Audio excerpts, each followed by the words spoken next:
Oh my God.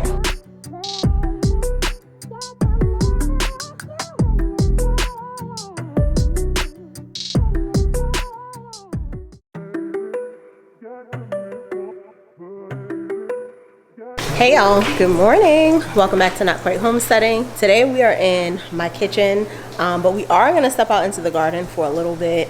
I wanted to take you guys along because we are going to be canning some stuff today, and then I'm going to be doing probably one of my very last summer harvests. We are dwindling down. It's midway through October, and I have to start preparing my final beds for the rest of the brassicas that I have planted, or started rather, and onions as well as garlic that will be coming in pretty soon. So we are going to continue practicing our canning today. I'm going to be canning some beans, and then we're going to go outside and grab this food. So it may get a little chaotic, but just stay with me, y'all. I'm in the process of making some breakfast. I'm getting all the stuff prepared for the canning, which, if you know anything about canning and then trying to record, the preparation takes as long as probably recording the video. So let's go ahead and do that. I already have, and y'all hear the dishwasher in the background. I have dishes going, some sausages frying. And then I have my pot of water already that I need in order to boil the beans. I soaked the beans overnight, and they are nice and plumped up. We have our canner in place, and I have my water inside already. I don't know if y'all can really see that, but I'm gonna get my towels out, my canning utensils, and those things, so that those can be ready and in place. Now, I don't know. I know that they say you need to use clean jars, right? My jars are clean, but it's even if they're clean, if they've been sitting, do I need to clean them again before I start canning? I'm gonna rinse them out with some soapy water. I'm not gonna do crazy, try to scrub each jar again, because the jars do go through the dishwasher before they go into the cabinets. They air dry appropriately. So I'm curious, do you guys rewash the jars even if they're already clean if you do canning, or do you just kind of pull them out, maybe rinse them out a little bit, and then go ahead and use them? So I just pulled the towels out. I'm getting my canning stuff together. Little jar here. Maybe I'll use this one. I have my little, I don't even know what this is called, my little poker and measurer. The little thing to put the can on. And then I'll have this one to lift any jars. Now, I know you have this, right? What do y'all use this for? Because I feel like this seems like a duplicate, or an attempt at a duplicate for maybe this tool, the tool before that I showed, and then the one that you actually lift the jar overhead for. But because it doesn't have any grip on the end, I'm kind of wondering what do you use this for?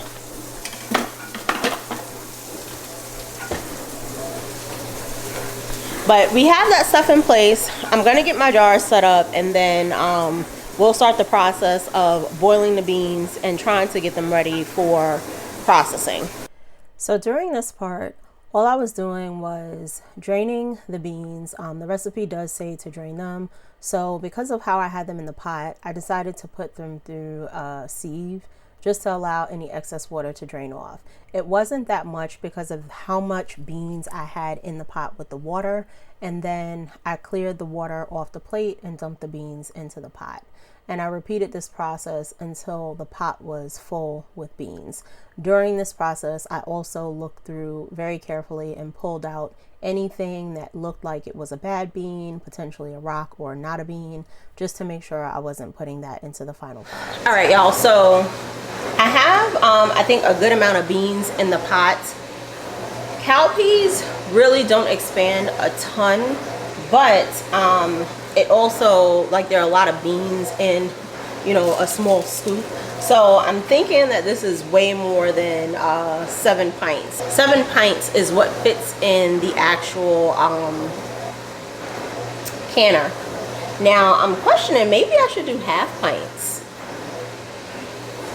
Because I'm thinking about, like I said, cowpeas, you get a lot of peas in a small quantity. And I'm just like, I typically use cowpeas for things like peas and rice. I don't really make like things like cowpea soup, but I'd be inclined to do it because of the number of cowpeas that I have on hand. So I don't know, even with a soup, I'm thinking like I wouldn't need more than like a half pint in order to do it. Let me see what the book says. Oh, that's not the right one. Oh, here it goes. Yay. So half pints in my pressure canner, I can fit 10.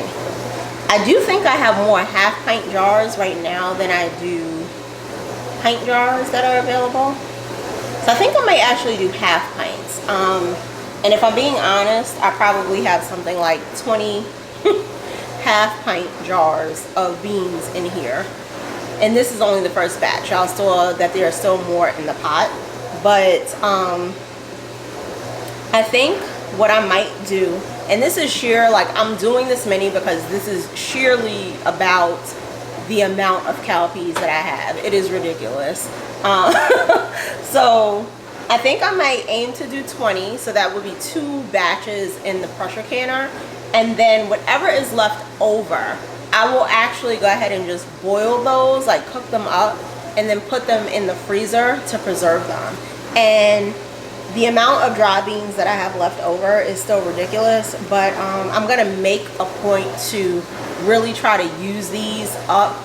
And I say these, meaning like the ones that I'm like prepping and canning within like the next year. The cowpeas that I have that are dry, those are gonna be here for a few years, so I'm not even gonna sit here and act like we're gonna eat all these cowpeas, but I am gonna try to use the ones that I'm putting in quick preservation so that, you know, at least we're consciously moving through them and I don't have to cook them from dry every time I make them. But basically, I need to boil this for 30 minutes and I will start the timer once the pot actually starts to boil. I have it on my hottest burner, so this is coming up to temp really quickly. And once we do that, well, while this is on the stove, I'm actually going to get the jars ready, and then I'll see how much time I have between once I'm done with the jars and where this is in terms of readiness. And then I'll see if I can get outside and maybe get some of the stuff that we need to harvest. All right, y'all, so I'm getting ready to set up the pressure canner. I have the water running for me to wash the jars really quickly. I'm putting it on pressure can today. I'm gonna hit, oh wait. Okay, I hit play or go forward. I'm gonna make sure I check my time today because I did not do that the last time. I don't wanna have to restart anything. I'm putting on a 75 minutes. So I referenced the book again just to be sure. Now, it doesn't say anything about processing beans in half pints, so I am going to go ahead and double check the time against like maybe balls, like dry canning recipes. If I see something different that maybe specifically references half pints, then I'll follow that. If not, I'm just going to follow the 75 minutes for the pints on this. I feel like that should be more than enough. I might overcook them, I don't know. But do you usually can beans in half pints? I feel like that is something I should be able to do if I want to do it, and I don't know why they don't have that in there. All right, so I cleaned the jars. I've filled them with water.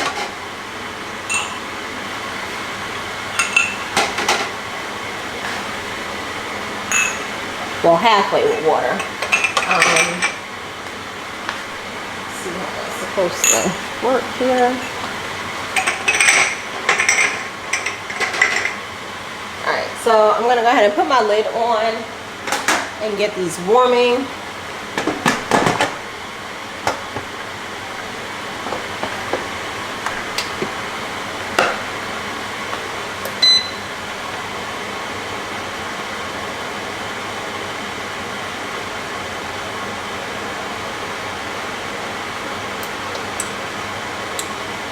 All right, so jars are warming. I'm gonna go ahead and double reference this recipe, y'all, because while I don't think you can go wrong following the like the minimum, I just want to double check. The thing I guess I'm worried about more so than anything is like overcooking the product.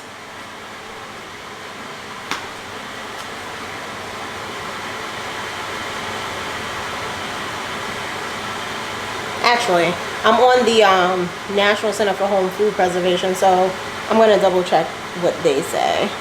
It really doesn't reference like digital pressure canners, but basically it goes by like the weight. So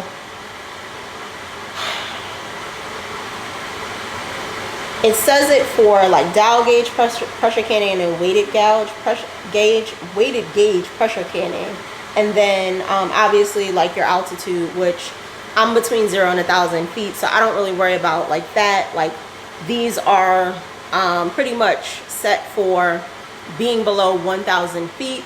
All right, so yeah, basically what it really, I guess, determines is by weight. So there has to be a certain level of weight and pressure in conjunction with like the processing time in order for it to be effective. So nowhere, like, and I would say nowhere, because I'm gonna check some other sources and see if I can find like how I can do this with half pints. But essentially,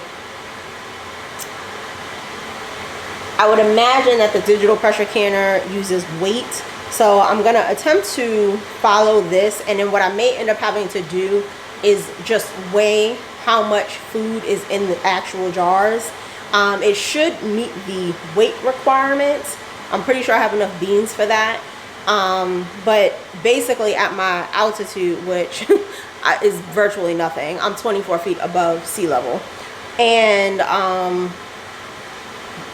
based on my altitude, it should be roughly 10 pounds. But let me double check and see. Yeah, so it's none of the above. It's none of the above, but it is, I guess it's digital. It's just a digital electric pressure canner. So,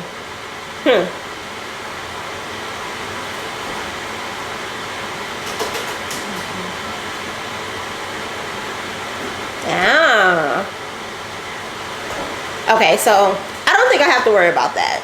But basically, it's the way it's programmed, it senses temperature rather than pressure, and it's equipped with a sensor that detects and holds the exact processing temperature automatically. So there's no need to watch or adjust heat sources, obviously.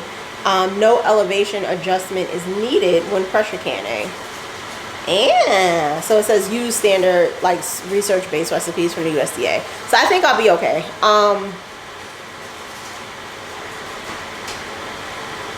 I'm just gonna check one more thing. Processing time. Dried peas in half pints. And so I'm checking like to see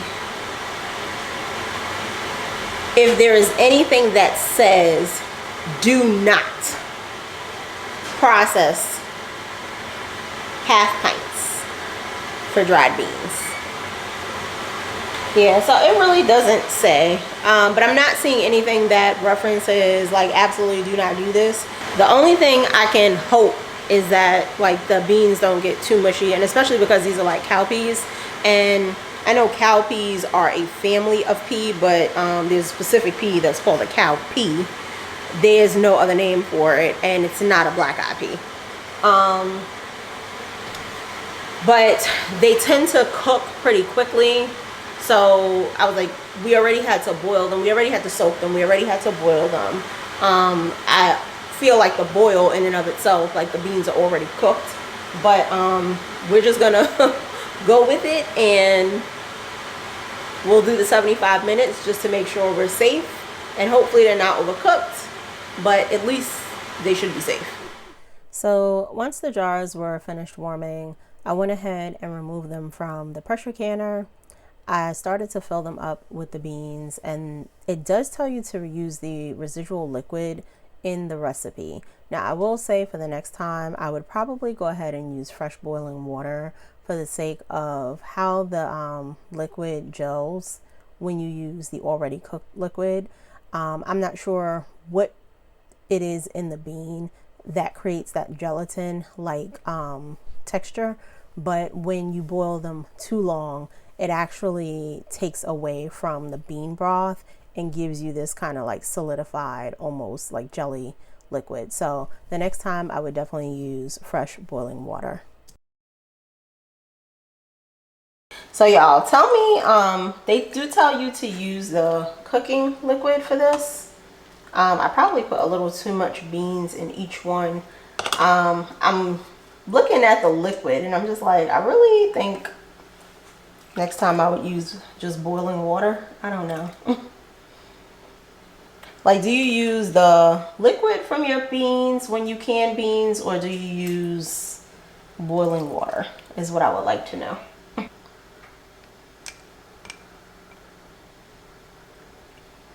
And of course, like anything, definitely says 1 inch headspace, so I'm just gonna take some of that out. That's about good. And I'll take beans out where I need to as well. Took a little too much out of that one. There we go.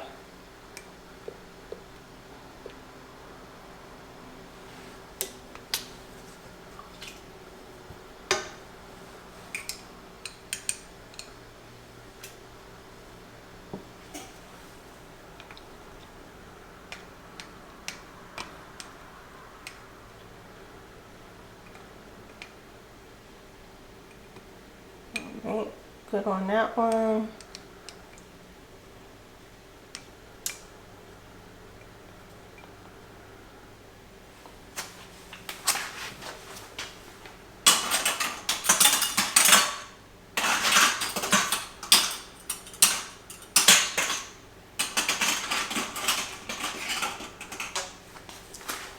Oh, wait a second. Definitely have to clean our rims.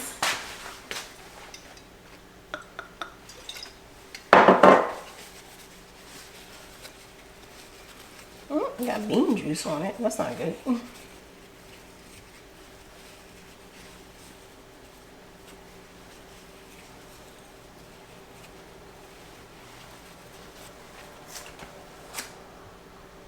right, let's try it again.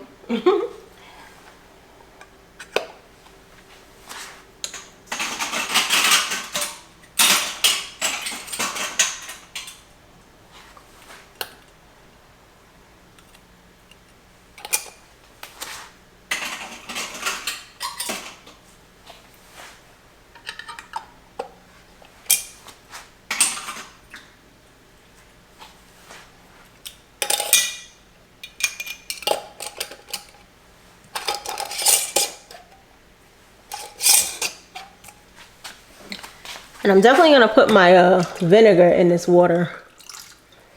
Now, oh, I'm about to break my bottle, y'all. All right, I'll put this in.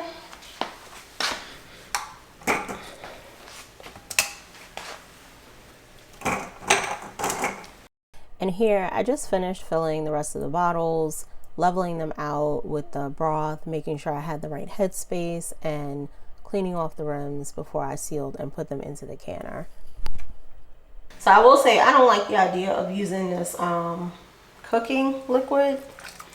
If I'm being honest, I think next time I will use boiling water. And I say that because like when you're boiling the beans, there is this kind of like film that comes off the actual bean, and I don't want that in my food. And it's like it's falling into the cooking liquid, so I'm having to like put the cooking liquid around, like move it around to make sure I'm not getting any of that. So I think next time I will use boiling water. I don't see what the issue would be in that particular case.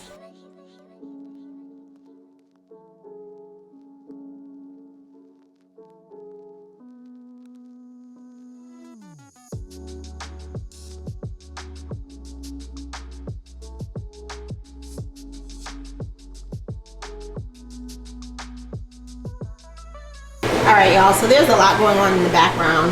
I just wanted to show y'all that these are the leftover beans from the pot that was first boiled. So I went ahead and just put them in this 32-ounce container. This is going to go in the freezer. I labeled it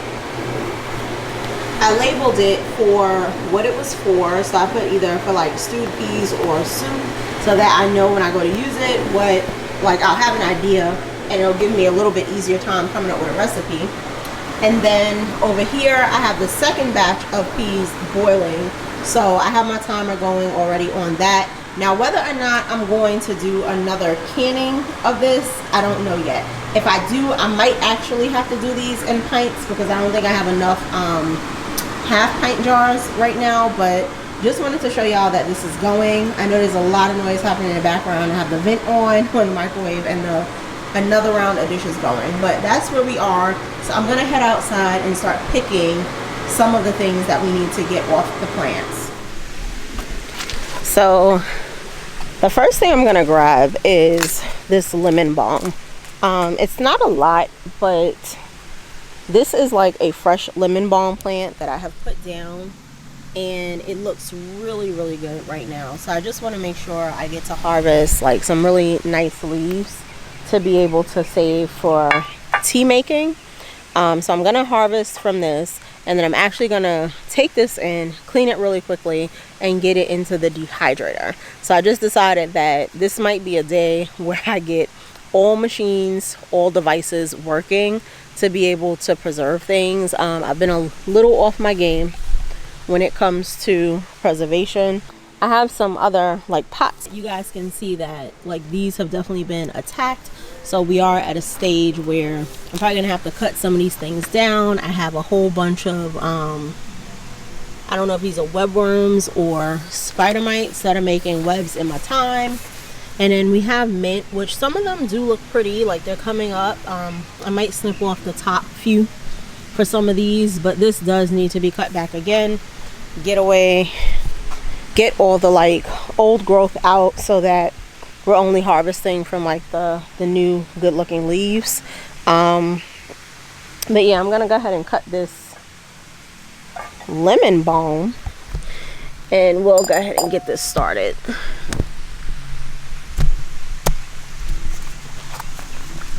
So this looks so good right now, you guys. As I probably could just pinch this, but you know, it's gonna be a little complicated. Let's do that.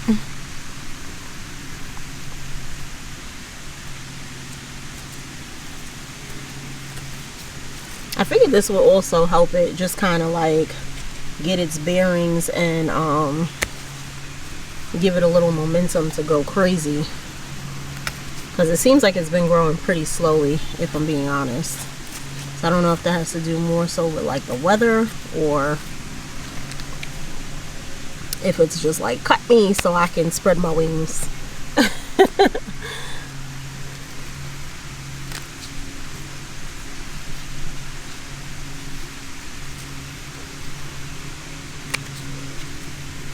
But these are some really nice pretty leaves. This is going to be a quick wash, because what I have learned about lemon balm and basil, especially when the stems are pretty like young like this, they actually do not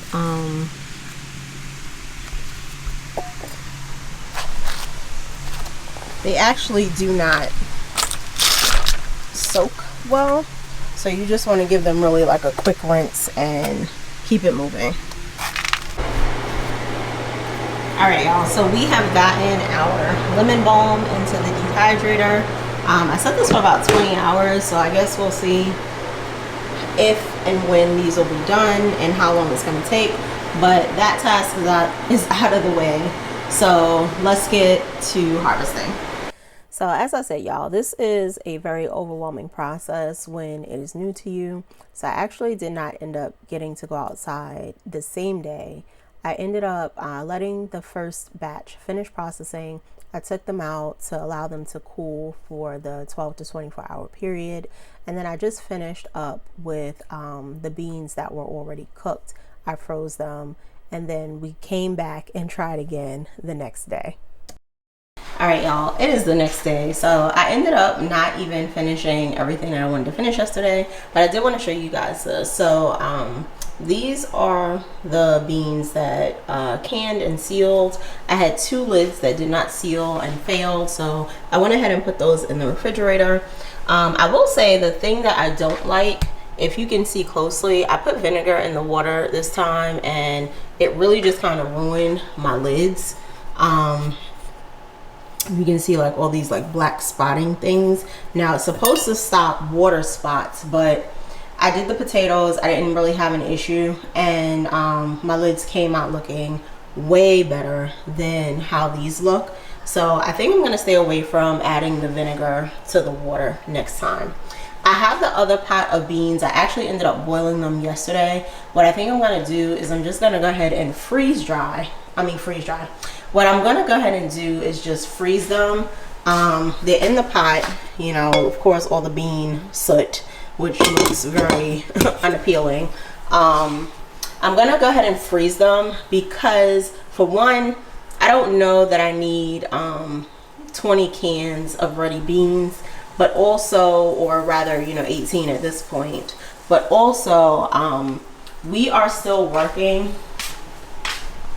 with our regular pantry here, so I don't want to find myself in a situation where I have like a ton of glass holding up on these shelves. While they are pretty sturdy, it can only hold but so much weight as far as like the glass plus the food. And until we get a, you know, long-term storage solution that really can support like a bunch of these canned glasses, we're gonna have to really work in limited quantity. That is on the list. I don't know how soon I'll run to do that, but for the time being, we have to strategically place the cans in the pantry, and then I do have some space in the cabinets that I can go ahead and utilize. I never made it outside yesterday, so at least not to harvest, right?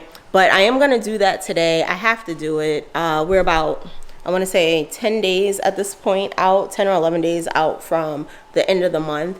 And I want to start pulling whatever plants are there that are left from summer that were not intended for fall growing. And I want to have everything basically empty so that when November comes in and I'm ready to move on to the next phase of transplanting, I have the beds cleared. They're just open for me to go ahead and amend them, and then I can just throw the plants in one fell swoop. So I do have to get out there. I did finish dehydrating the lemon balm, so you guys can see here. Oh my God! How did I, like, why are we losing the lemon balm? That's ridiculous. I'm gonna think about if I want to keep that one that fell on the floor. Y'all know I have a cat, and you know, fortunately, while I did just vacuum the floor and stuff, it's still a cat. You know, she's stepping in and out of a litter box. She's walking all over, so I may have to let that little lemon balm leaf go. But these are ready. They're nice and crispy, if you guys can hear. So I'm gonna go ahead and take and put those in a mason jar in a second. But that is where we are for today. So I do have more canning that I want to do, but I'm not going to do it right now. And the reason I'm not doing it right now is because I do need more jars, for one. I'm going to be, I'll say I want to can roughly maybe about somewhere between 3 and 5 of each of the dried beans for now. And I say that for now. You know, considering what I just told you guys about making sure we have a solution that is not going to break down my entire cabinet or pantry shelf. But I just want to have those things ready and available.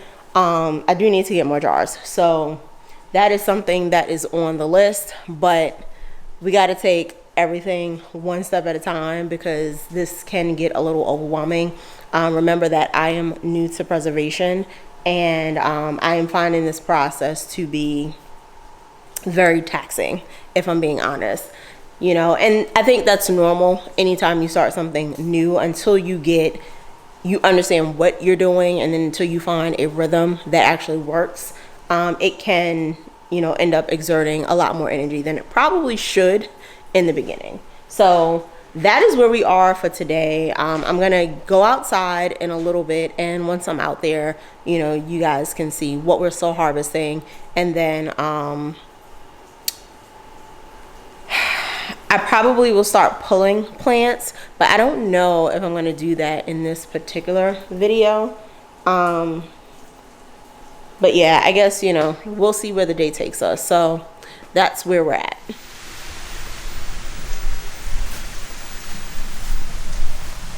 All right, y'all, I am starting with the peppers. Oh, and there's a lizard right there. Sir, I need you to get out of here while I do my harvesting.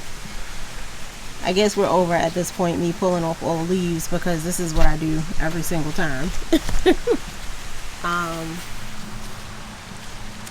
Got some pretty nice sizable cubanelles here. I'm gonna harvest some of them green.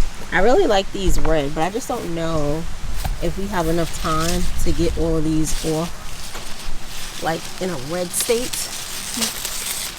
At least not from where I intend to go ahead and pull the plants. Because I now gotta be careful about the daggone lizards jumping on me. And it's like, I have this cute little pepper over here too. It looks like a a little, I don't even know what this is, like a little Mad Hatter kind of hat or something. But that's like super cute. The serranos are serranoing. They have been doing really good.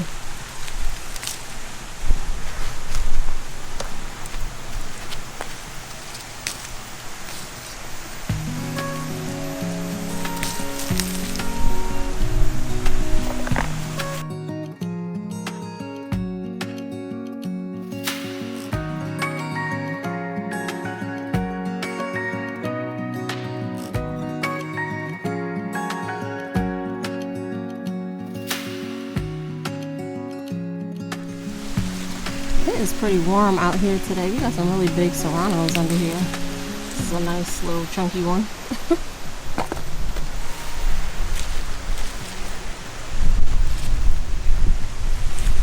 I think this is a shishito pepper.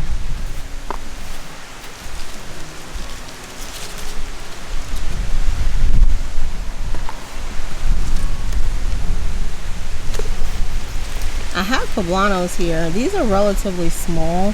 So when the poblanos that are small, they don't get really thick on the inside, which doesn't bode well for like roasting.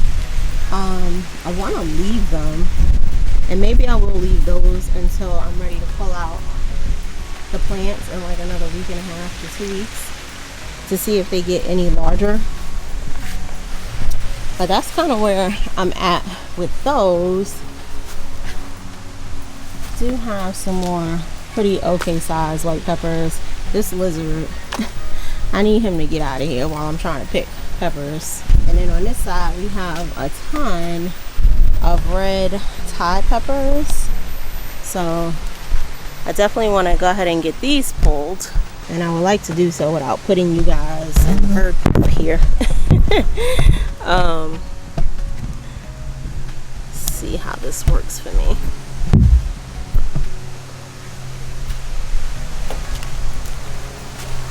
My goal is to get as many red ones of the Thai peppers as possible.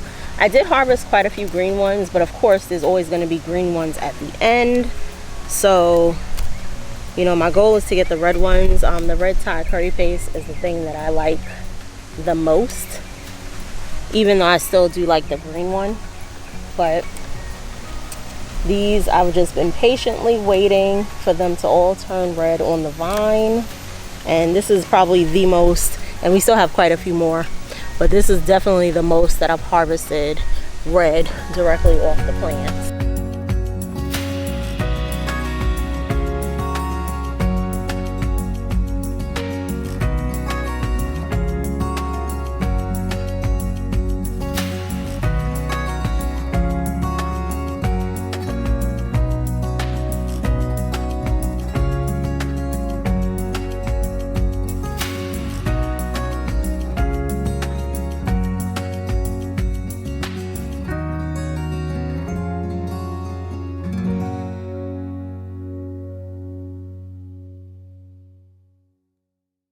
And I'm glad that I got out to harvest them, because that means the ones that are turning will now ripen a lot quicker, because they're not I broke one.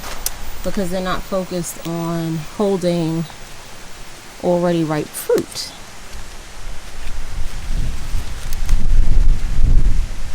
So I think that's all I'm going to pull off for today. The ones that are left still have a little bit of green tinting in them. So we'll go ahead and give those another day or so in order to harvest before we harvest. And let's see. So it's not bad. I think it needs moisture. It's definitely at the point of let's water before we get too dry. So I think I've been doing okay with my watering these days, not over watering. Now we have some green beans on here. I had like doused this in diatomaceous earth because seeing a lot of like worm activity. But I don't even like the way these beans look, y'all, if I'm being honest. So I'm talking about the actual fruit, not just the leaves.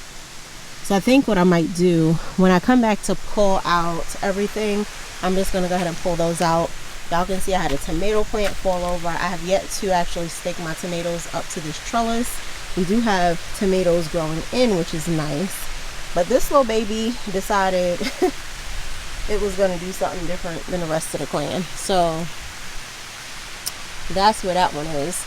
I was like, I haven't started tying these up either. I was like, one of my plants had gotten attacked. I had to go in and spray and treat. And I put diatomaceous earth on this also. I see that they've kind of moved over to this plant because they were attacking the one all the way on this side. And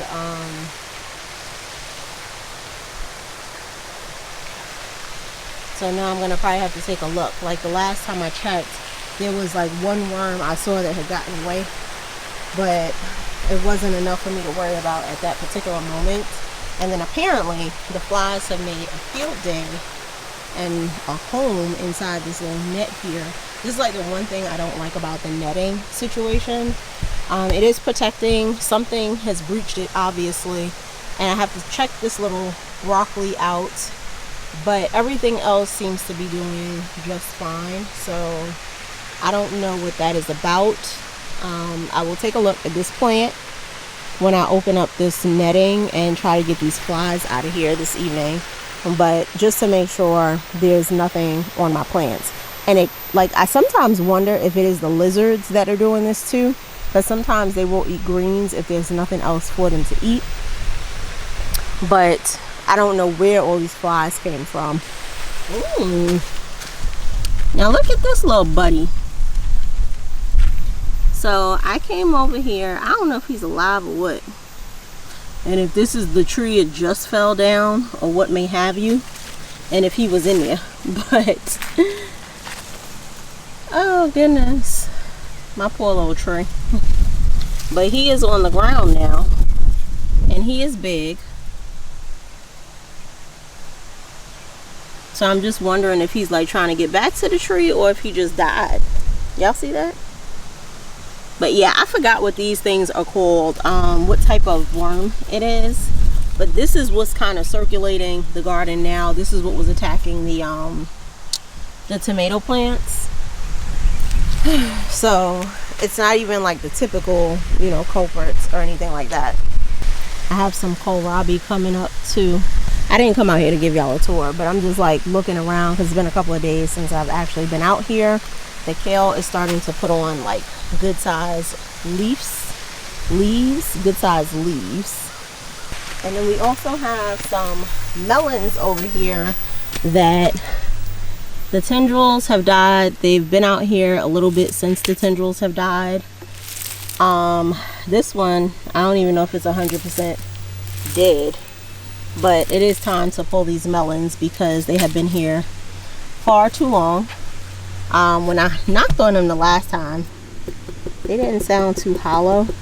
So I'm kind of curious to see how we did with these. They did have good heat in the beginning, but we've had some unseasonably cold weather for us for this time of year. So they definitely have gone and, you know, like had to endure some weather that just are not conducive to watermelon growing. Now these beds over here look terrible. I'm not even gonna lie. This little squash probably was oh no, this thing was ready to come out so long ago, and it looks like we got a breach, which is not good. And this was not like this a few days ago, so that means somebody definitely took advantage of the fact that I kind of let them sit and was letting the vine die back and cure.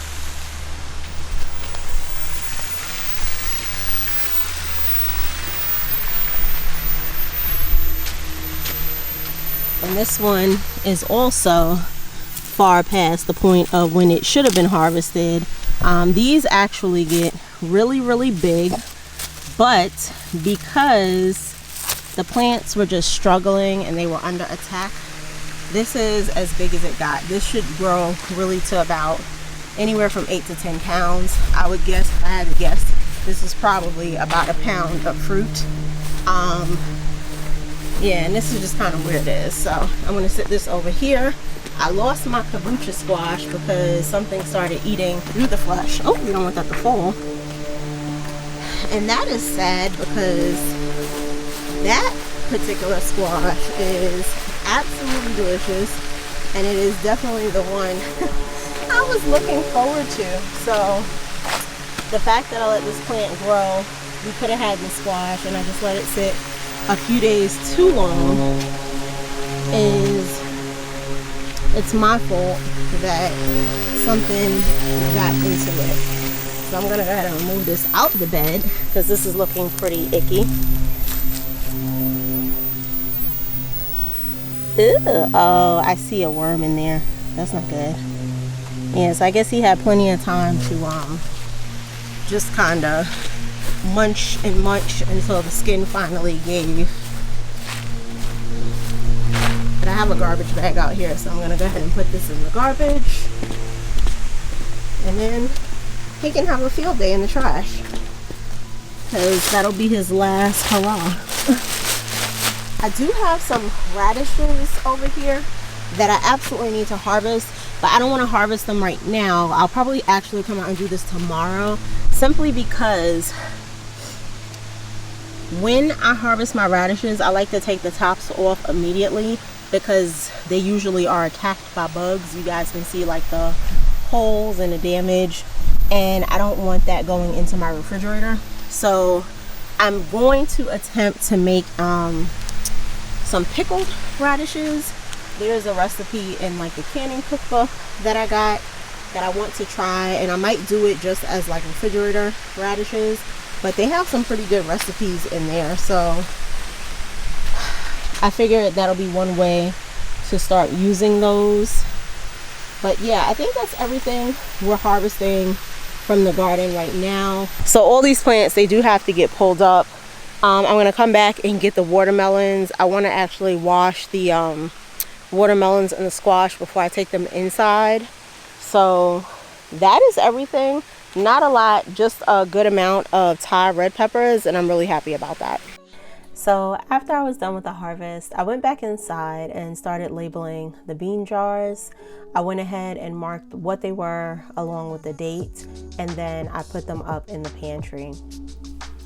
I had some other things that I wanted to preserve since I was in preservation mode, and I went ahead and tackled some of those things now. We have a lot to preserve, and I'm really taking the preservation one step at a time. So I had purchased some nuts in bulk when I went to do some bulk shopping earlier in the month, and I decided to go ahead and put these into individually sized vacuum sealed bags. That way, anytime I needed to pull them out and refill, I wasn't pulling out the whole bag. I could pull out what we needed and then put that into my cabinet and know that the rest of my nuts would remain fresh in the freezer. It also allowed me to consolidate the space that the nut bags were taking up so that we could make room for more things to be preserved later.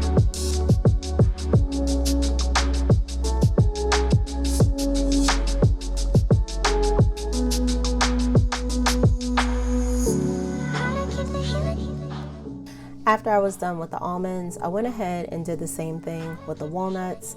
I took the time now to measure everything out, and while it was a tedious process and it took a little bit longer, I know my future self will thank me because I won't have to guess how much I need to pull out if I need some for a specific recipe, or if I just want something in small quantity for a snack, I can pull them out that way.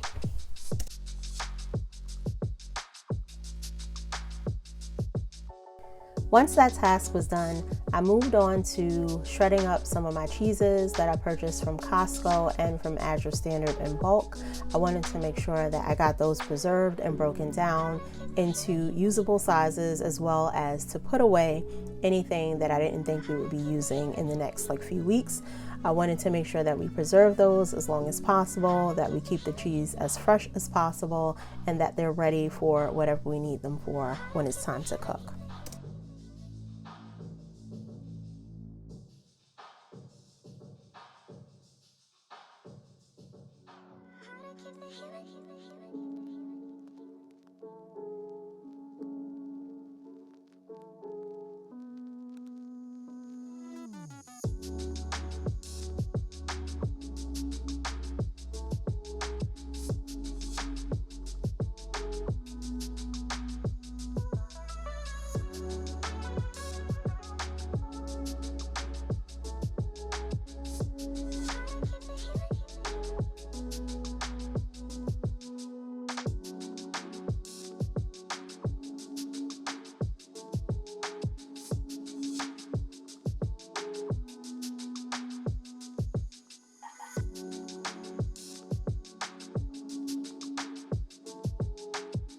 So that was it, y'all. I broke these down into 1 and 2 pound bags so that they would be ready for whatever recipes I needed them for.